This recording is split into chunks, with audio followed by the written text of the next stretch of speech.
Emperor Haile Selassie was born on July 23, 1892, in the town of Ijarsagoro, near Harar, Ethiopia. His birth name was Lige Tafari Makanin. The title Lige means child of, and Tafari translates to one who is respected or feared. His father, Ras Makanin, was the governor of Harar and an important advisor to Emperor Menelik II. This connection placed Tafari in a significant noble family with ties to the Ethiopian imperial dynasty.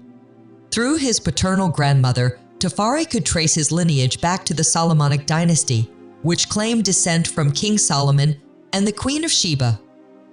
His mother, Wazero Yeshimebet Ali, was the daughter of a prominent chief in Wollo province. This heritage gave Tafari a strong foundation in Ethiopian nobility and culture. Ethiopia in the late 19th century was a unique and powerful nation. Unlike most of Africa, it resisted colonization during the scramble for Africa. The Solomonic dynasty expanded its empire across diverse regions, creating a multi-ethnic state. Ethnic groups like the Amhara, Oromo, and Tigrayan shaped Ethiopia's identity. This diversity earned Ethiopia the alternate name Abyssinia, derived from an Arabic word meaning mixture. Young Tafari grew up in this complex and evolving empire. His father's role as governor and his family's connections to the Solomonic line gave him early exposure to leadership and politics. These experiences laid the foundation for his future role as a transformative figure in Ethiopian and global history. In the 19th century, the Ethiopian Empire was a powerful and unique state in Africa. It was one of the few nations to avoid colonization during the scramble for Africa. While European powers like Britain, France, and Italy divided most of the continent among themselves, Ethiopia, under the leadership of Emperor Menelik II, successfully defended its sovereignty. This success was rooted in a combination of strategic alliances, military modernization, and Ethiopia's long history as a unified kingdom. The Ethiopian Empire's roots stretched back to the Solomonic dynasty, which claimed descent from King Solomon of Israel and the Queen of Sheba. This dynasty ruled for centuries, expanding the empire to cover much of modern-day Ethiopia. The country's identity was shaped by its Christian heritage, which dated back to the 4th century. Unlike other parts of Africa, Ethiopia became a Christian state early on, even as Islam spread across North Africa and the Middle East. By the mid-1800s, Ethiopia had become a multi-ethnic empire, home to groups like the Amhara, Oromo, Tigrayans, and Somalis. Each group had its own culture, language, and traditions. This diversity was both a strength and a challenge, as uniting such varied peoples required careful leadership. During Emperor Menelik II's reign, Ethiopia embraced modernization to counter European threats. He built a strong military, modernized infrastructure, and established Addis Ababa as the empire's capital. Menelik's greatest achievement was defeating Italy in the First Italo-Ethiopian War of 1895-1896, particularly at the Battle of Adwa. This victory cemented Ethiopia's status as a symbol of African resistance and independence. Ethiopia's resilience and success in the 19th century were remarkable. Its ability to maintain independence in the face of European colonization set it apart and laid the groundwork for its role as a leader in African and global affairs. Emperor Menelik II played a key role in modernizing Ethiopia and securing its place on the global stage. His reign, beginning in 1889, marked a transformative period for the Ethiopian Empire. Recognizing the growing threat of European colonization, Menelik implemented policies to strengthen the nation's military, economy, and infrastructure. One of Menelik's most significant initiatives was the modernization of Ethiopia's army. He acquired modern weapons and enlisted the help of foreign military advisors to train his troops. This preparedness proved vital during the First Italo-Ethiopian War. In 1896, Menelik's forces achieved a decisive victory over the Italian army at the Battle of Adwa, preserving Ethiopia's independence and earning international respect. In addition to military reforms, Menelik advanced Ethiopia's infrastructure. He founded Addis Ababa as the empire's new capital, strategically located in the Central Highlands. The city became a hub of administration and trade. Menelik also invested in roads, bridges, and communication systems, laying the foundation for a more connected and efficient nation. Menelik's foreign policy further solidified Ethiopia's global standing. He established alliances with countries like Russia, which provided military and technical assistance. Ethiopia also maintained diplomatic relations with European powers, ensuring that its sovereignty was respected. Menelik's efforts helped position Ethiopia as a symbol of African resistance and self-determination during a time of widespread colonization. Emperor Menelik II's modernization efforts were visionary. By embracing new technologies and forming strategic alliances, he not only defended Ethiopia's independence, but also prepared the nation for the challenges of the 20th century. His leadership remains a source of pride and inspiration for Ethiopia and the African continent. Tafari Makanin, later known as Emperor Haile Selassie, began his ascent to power during a turbulent time in Ethiopia's history. Born into a noble family connected to the Solomonic dynasty, Tafari held positions of increasing importance as he matured. By his teenage years, he was already entrusted with leadership roles such as the governorship of Sidamo province. However, Tafari's rise was shaped by the political instability surrounding Emperor Menelik II's succession. Menelik's designated heir, his grandson Lige Iyasu, faced opposition from the Council of Ministers and other members of the imperial family. Iyasu's inclination towards Islam and his lack of administrative skills alienated key figures in the Ethiopian government, a predominantly Christian institution. When rumors of Iyasu's conversion to Islam intensified in 1916, the Council of Ministers acted decisively. Iyasu was deposed, and Princess Zuditu, Menelik's daughter, was proclaimed empress. Tafari Makanin was appointed as her regent and designated successor, consolidating his position within the imperial government.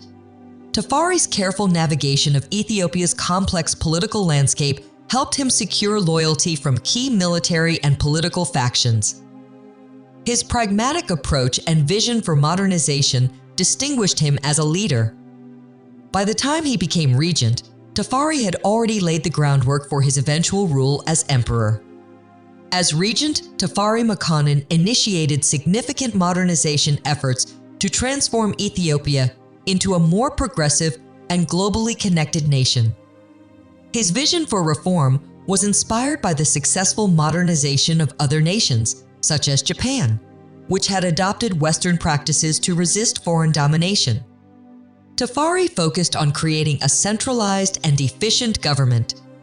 He introduced a cabinet system, with ministers responsible for various sectors like education, health, and defense. This approach marked a departure from the feudal system, where power was traditionally held by regional nobility.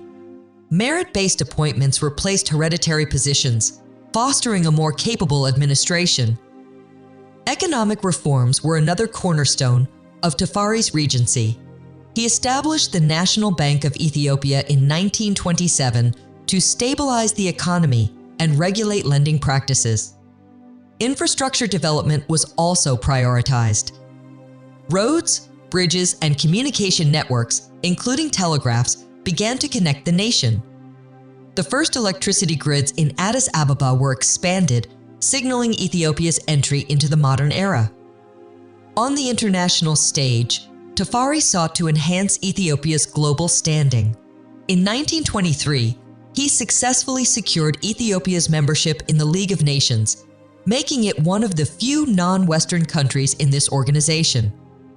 This move showcased Ethiopia's sovereignty and commitment to international diplomacy.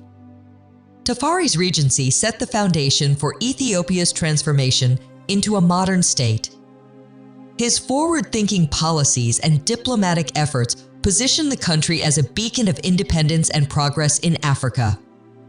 Tafari Makonnen's journey to becoming Emperor Haile Selassie culminated on November 2, 1930, when he was crowned in a grand ceremony at the Cathedral of St. George in Addis Ababa.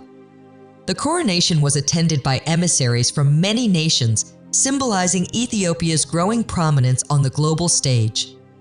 Tafari adopted the title Haile Selassie, meaning Power of the Trinity, and the imperial title Negusa Nagast, or King of Kings.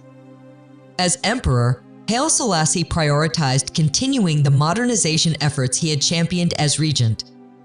One of his first significant achievements was the introduction of Ethiopia's first modern constitution in 1931. The new constitution established a bicameral legislature, dividing power between a parliament and an upper house. This marked a step toward a more centralized and structured government, although real power remained firmly in the emperor's hands. Haile Selassie also worked to modernize the judiciary, replacing the traditional Fetha Negus law code with elements inspired by Western legal systems. His reforms extended to the economy, infrastructure, and military, building on the initiatives he had begun as regent. These efforts were aimed at transforming Ethiopia into a modern state capable of competing on the international stage. The early years of Selassie's reign were marked by a clear vision for progress. His leadership reinforced Ethiopia's independence and solidified its reputation as a forward-thinking nation. The Italo-Ethiopian Wars were pivotal events that tested Ethiopia's resilience and Emperor Haile Selassie's leadership. The First Italo-Ethiopian War, fought in 1895-1896, ended with Ethiopia's decisive victory at the Battle of Adwa. This victory preserved Ethiopia's sovereignty and established it as a symbol of African resistance to colonization. However, tensions between Ethiopia and Italy resurfaced in the 1930s, leading to the Second Italo-Ethiopian War. The conflict began in 1934 when a border dispute at Walwal escalated into a violent confrontation. Italy, under the fascist leadership of Benito Mussolini, sought to expand its colonial empire and avenge its earlier defeat. In October 1935, Italian forces launched a full-scale invasion of Ethiopia. Despite valiant resistance, Ethiopia's army, armed with outdated weapons, struggled against Italy's modern military, which included tanks, aircraft, and chemical weapons. The League of Nations, to which Ethiopia belonged, condemned Italy's aggression and imposed sanctions. However, major powers like Britain and France hesitated to take strong action, fearing Mussolini's alignment with Nazi Germany. This lack of support left Ethiopia vulnerable. In May 1936, Addis Ababa fell to Italian forces, and Haile Selassie went into exile. Despite this setback, Selassie became a global symbol of resistance. He addressed the League of Nations in Geneva, passionately denouncing fascist aggression. His speech highlighted the dangers of appeasement and drew international attention to Ethiopia's plight. The Abyssinia crisis exposed the weaknesses of the League of Nations and underscored the challenges smaller nations faced in resisting imperial ambitions. Haile Selassie's leadership during this period solidified his legacy as a champion of independence and justice. After the fall of Addis Ababa in May 1936, Emperor Haile Selassie was forced into exile. He sought refuge in England, but his mission was far from over. From exile, Selassie became a vocal advocate for Ethiopia's independence and a symbol of resistance against fascist aggression. His efforts during this period earned him international recognition and respect. One of Selassie's most significant moments came in June 1936 when he addressed the League of Nations in Geneva. Speaking before the assembly, he condemned Italy's use of chemical weapons and highlighted the devastating impact of the invasion on Ethiopia. His powerful speech warned of the dangers of appeasing aggressor nations, famously stating, "It is us today. It will be you tomorrow." Although the League's response was weak, Selassie's words resonated globally and brought attention to the plight of his country. During his years in exile, Selassie worked tirelessly to garner support for Ethiopia. He maintained diplomatic relations with various nations and cultivated alliances with influential leaders. He also sought to strengthen the Ethiopian resistance movement, which continued to fight Italian forces within the country. Selassie's advocacy efforts paid off when World War II shifted global dynamics. In 1941, with the help of Allied forces, Ethiopian troops reclaimed Addis Ababa, and Selassie returned triumphantly. His leadership during exile solidified his reputation as a determined and visionary leader, committed to his country's sovereignty and global justice. After reclaiming his throne in 1941, with the help of Allied forces, Emperor Haile Selassie resumed his mission to modernize Ethiopia. The post-war period was marked by significant reforms aimed at transforming Ethiopia into a more progressive and globally engaged nation. One of Selassie's key achievements was the abolition of slavery. Although partial efforts had been made earlier, a decree in 1942 officially ended the practice, aligning Ethiopia with international human rights standards. This move earned widespread praise and further solidified Selassie's image as a reformist leader. Infrastructure development became a cornerstone of Ethiopia's modernization. Selassie expanded transportation networks, including roads and railways, to connect previously isolated regions. Efforts were also made to enhance education, with new schools and universities established to promote literacy and professional training. In 1955, Selassie introduced a revised constitution to replace the earlier version from 1931. The new constitution incorporated elements of Western democratic systems, such as a bicameral legislature, but retained the emperor's ultimate authority. This blend of modern governance and traditional monarchy reflected Ethiopia's unique political identity. Despite these achievements, Selassie faced significant challenges. Ethnic tensions within the multi-ethnic empire persisted, and many regions felt marginalized by the central government. Economic disparities and famine further strained the nation's stability. Selassie's post-war reign highlighted the complexities of leading a diverse and rapidly changing nation.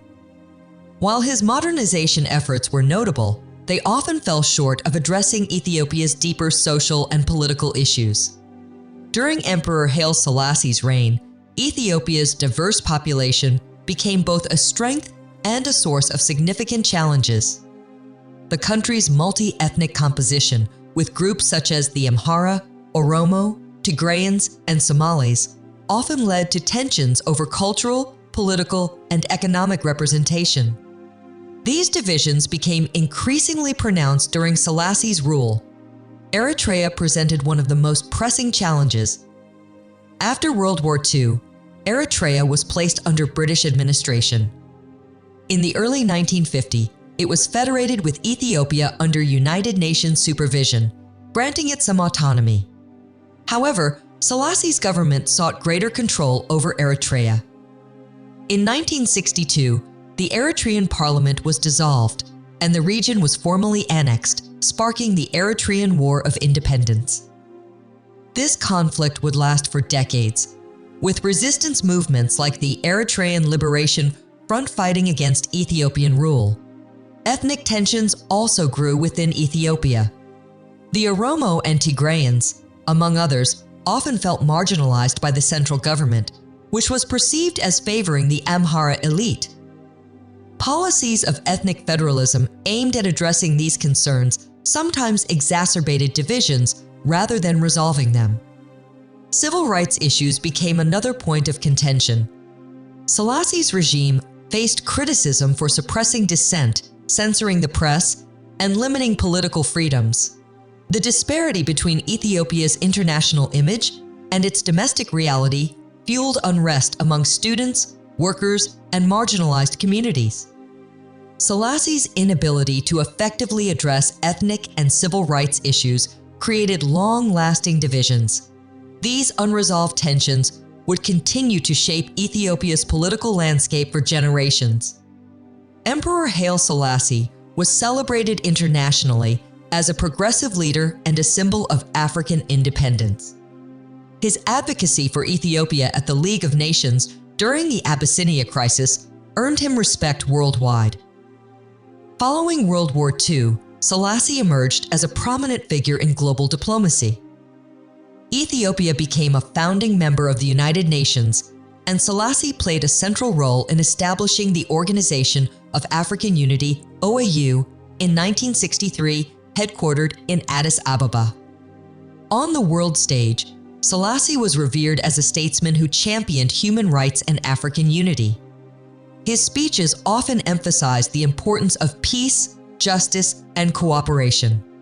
He was frequently invited to major international events and was regarded as a symbol of Ethiopia's rich history and its potential as a modern state.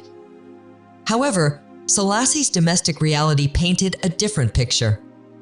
While his international reputation flourished, Ethiopia struggled with widespread poverty, ethnic tensions, and political unrest.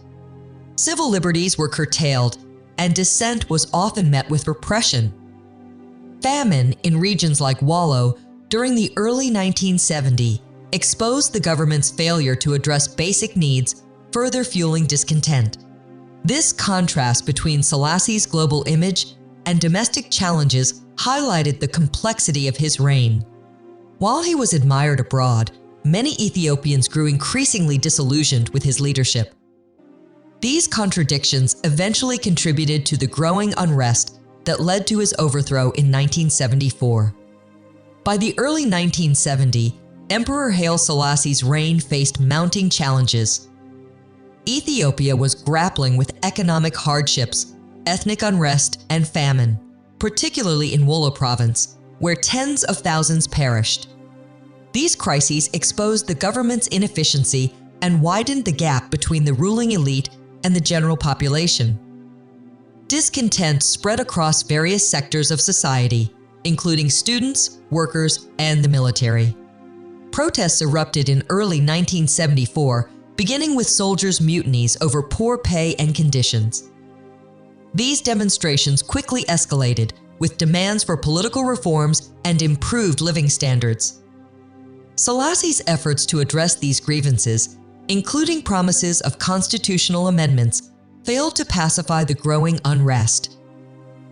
In June 1974, the Provisional Military Administrative Council, known as the DERG, was formed. Composed of low-ranking military officers, the DERG rapidly gained influence and began arresting members of the imperial government. On September 12, 1974, the DERG deposed Haile Selassie, ending his 44-year reign. The monarchy was formally abolished in 1975, marking the end of centuries of imperial rule in Ethiopia. Selassie spent his final months under house arrest and died in August 1975 under suspicious circumstances, likely killed by the DERG. His fall marked a dramatic shift in Ethiopia's history as the DERG established a Marxist regime that plunged the country into decades of turmoil and conflict. Emperor Haile Selassie left a complex and enduring legacy in Ethiopia. His reign, spanning over 4 decades, was marked by significant modernization efforts and bold leadership on the global stage. Selassie's advocacy for Ethiopia's sovereignty during the Abyssinia crisis and his role in founding the Organization of African Unity solidified his reputation as a champion of African independence and unity. Domestically, Selassie's achievements included the abolition of slavery, the expansion of infrastructure, and the introduction of modern governance frameworks. These reforms helped Ethiopia transition into the 20th century and positioned it as a symbol of African resilience and progress. However, Selassie's rule also faced significant criticism. His centralization of power often marginalized Ethiopia's diverse ethnic groups, fueling tensions that persisted long after his reign. The failure to address recurring famines and economic inequality further tarnished his legacy, as many viewed his government as detached from the struggles of ordinary Ethiopians. The contradictions of Selassie's reign, his celebrated international image versus domestic struggles, have continued to influence Ethiopia's history. The unresolved issues of ethnic division and inequality that characterized his rule laid the groundwork for decades of conflict, including the Eritrean War of Independence and Ethiopia's civil wars.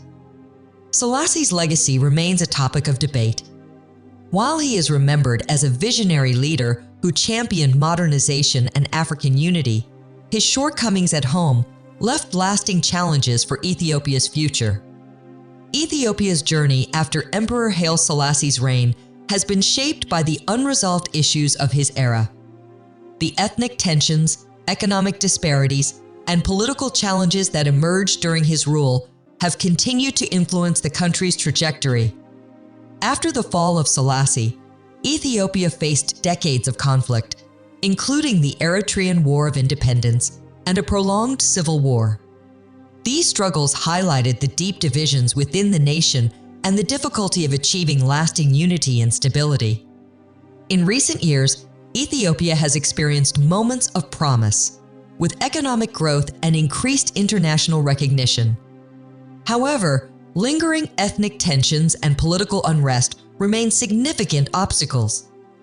Efforts to create an ethno-federal state have often exacerbated divisions instead of fostering unity. The ongoing conflict in Tigray and other regions underscores the complexity of Ethiopia's political landscape. Despite these challenges, Ethiopia holds immense potential as a cultural and economic leader in Africa. Its rich history, diverse population, and strategic location offer opportunities for growth and development. However, addressing the country's historical and contemporary issues will require inclusive leadership and sustainable solutions that prioritize unity and equality. What do you think about Ethiopia's path forward? Can the nation overcome its challenges to fulfill its potential? Let us know your thoughts in the comments. Don't forget to like, share, and subscribe for more insightful content. Thank you very much for watching.